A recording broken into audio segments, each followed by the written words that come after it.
Here is 5 ways you can improve your table tennis serve. First step is having the correct grip. This is the pinch grip. This grip allows for a lot more spin when serving, as it allows you to move your wrist freely. Unlike if you had a grip like your normal backhand grip, this prevents your wrist like so. To get into this grip correctly, hold your bat like you would for a forehand and backhand, then curl your fingers behind the bat like so, whilst keeping your thumb in pretty much the same position on top of the bat on the forehand side. That way you can move the bat freely, snap your wrist, and ultimately put a lot more spin on the ball.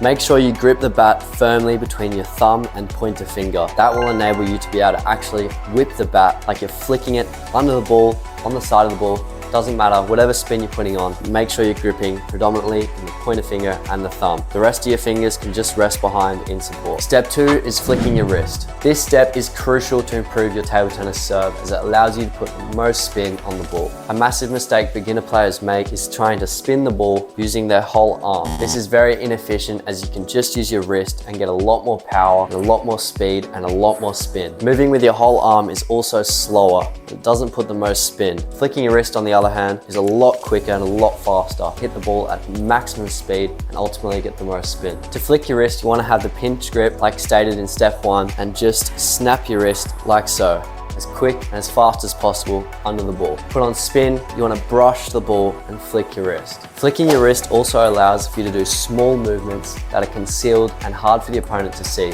So you can vary spin, change spin, add misdirection, all in your wrist. Whereas if you use your arm, it's a lot more obvious for your opponent what type of spin you're putting on. For example,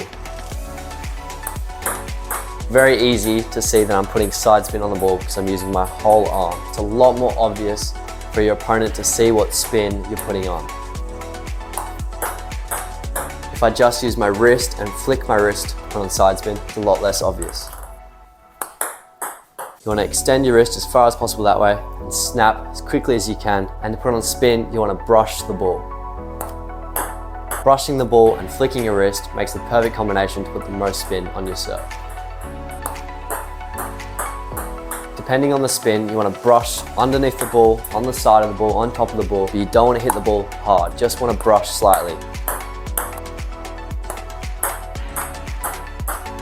Step 3 involves timing, and when you actually hit the ball, make contact and serve. You want to hit the ball low to the table. This will ultimately decrease the bounce, making it a better serve and a harder serve for your opponent to return. This involves throwing up the ball, obviously regulation height, and letting it drop. A lot of beginner players make the mistake of hitting the ball high up. This increases the bounce of the ball, making it obviously a worse serve to be high to the net, easy for your opponent to smash. You want to wait for the ball to drop, hitting the ball low to the table, which will decrease the bounce, making it a shorter serve and a harder serve for your opponent to return. This will lead to your opponent pushing the ball if it's a backspin or sidespin serve, which will mean you'll be able to return it and control the rally. Waiting for the ball to drop will also increase power the ball has when it hits your racket. If you wait for the ball to drop, the ball will hit your racket with more speed, which means it will actually have more spin when it hits your racket. More power coming onto your racket equals more spin. This is why you'll see a lot of pro players throwing the ball pretty high, because they want to actually get more spin on their racket, and more of a reaction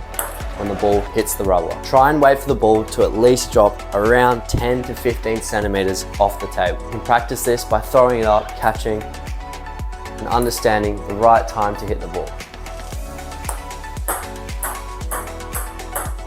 As you can see by this example I'll do right now, it's pretty easy to tell the difference between the spin, hit the ball low to the table, and when you don't let it drop and you hit it high. I let the ball drop, had a lot more spin, and obviously it was low to the table, and it didn't even reach the end of the table because it had enough spin to go off to the side. This is what happens when I hit the ball high to the table. I'll still flick my wrist, but there'll be less power, less spin, and obviously way more of a bounce.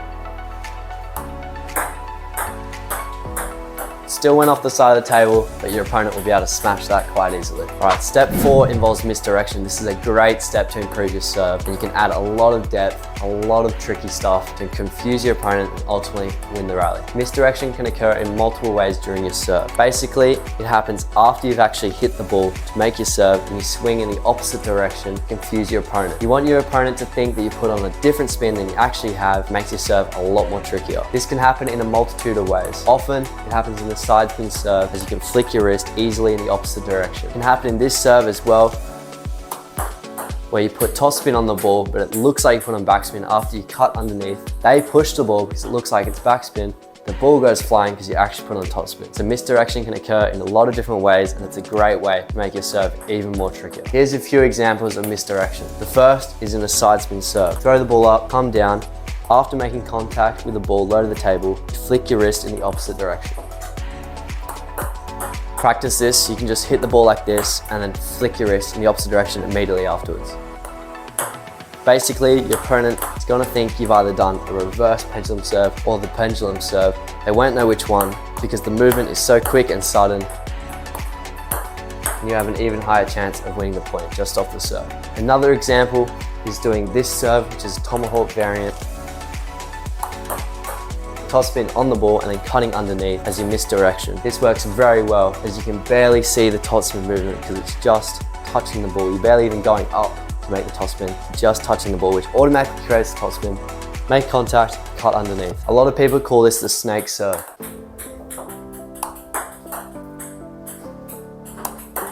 The fifth and final step involves placement. You want to vary where you place your serve. This will make it trickier for your opponent to predict where you're going to serve, and ultimately they'll find it harder because they're not going to know where you're going to serve. You might serve somewhere where you haven't before and surprise them. Either way, it's going to increase your chance of winning the rally. Doesn't matter what type of serve it is, you want to vary serving down the line or serving across court. Placement is also really important with the width of the table. You want to serve, if it's backspin or sidespin, close to the net. This will make it harder for them to attack it and do a winning ball. So they're going to have to push and do a defensive shot if it's close to the net. This will give you the chance to attack and control the rally. If it's a topspin serve or a fast serve, then you maybe want to do it longer to the table so they have less chance to react and do a defensive topspin shot, and then you can attack and win the rally.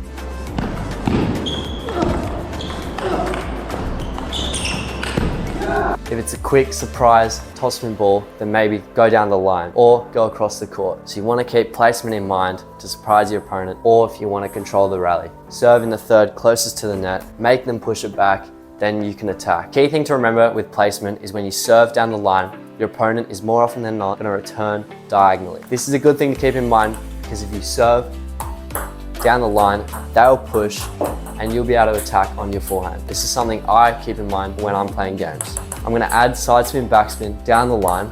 Hopefully they're going to push it to my forehand. It will have a little bit of sidespin on it and I'll be able to loop it. For placement, you can also add trickier serves, like serving in this pocket here, which is hard for your opponent to read. You can always throw in a surprise topspin serve for your placement and go along the table as a quick topspin serve.